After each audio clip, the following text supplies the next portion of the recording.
Amazon is coming to New York City, not quite the footprint it would have had. The 1,500 jobs coming to Hudson Yards, which is the extreme west side of Manhattan, compares to the 25,000 who would have descended on Long Island City.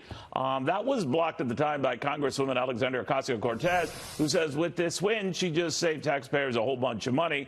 What she's not telling you, New York City Council Minority Whip Joe Borelli says, is that it's a very different matter and a very different story and very different numbers. Joseph, good to see you. Explain. Good to see you. I mean, she's trying to use this moment as some sort of "I told you so" moment where her ideas about government and policy are right. And what we're seeing is peak millennial behavior. She's taking the participation trophy and doing a victory lap and just trying to make people think that she had a positive impact on the people she represents in Queens and the people in New York City more broadly. And that's not what happened. We went from 25,000 jobs that Amazon was hoping to bring here to 15,000 jobs that Amazon was pretty much always going to be here, part of their footprint in the city. Is it 1,500? 1,500, excuse me, pardon me. 1,500 jobs, part of their footprint here in New York City. Not a victory lap. Those, I believe, were pre-planned anyway, prior even to the Long Island thing that was in the works, right? Yeah, look, Amazon is a major international corporation. They want to have a footprint here. There are certain industries here they would benefit having presence in this town. So this was always going to happen. And coincidentally, but Joe, isn't she also saying? I'm sorry, but isn't she also saying, look,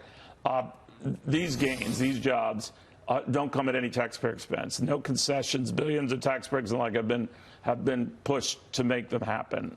Look, it's fair to criticize why we need to incentivize and give sweetheart deals to companies to come to a high-tax jurisdiction like New York in the first place. But in this instance, you have this microcosm of the fight of the entire Democratic Party, where you have Andrew Cuomo and believe it or not, Bill de Blasio actually acting somewhat reasonably, trying to attract business to this city, and the far left.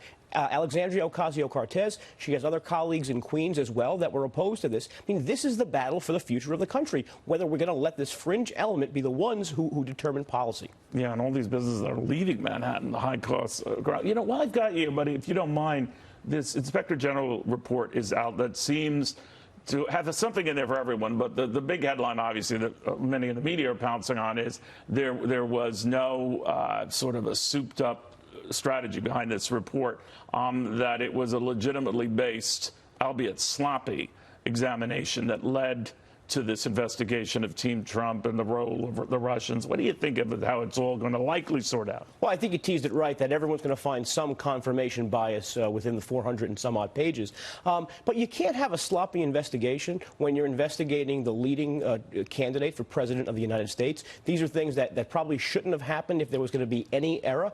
And we do know, even from this report, that they did rely on the Steele dossier to initiate this FISA process. That, in and of itself, should lead to more questions. So the possibility with the House now under Democratic control, that could change, who knows, in the election.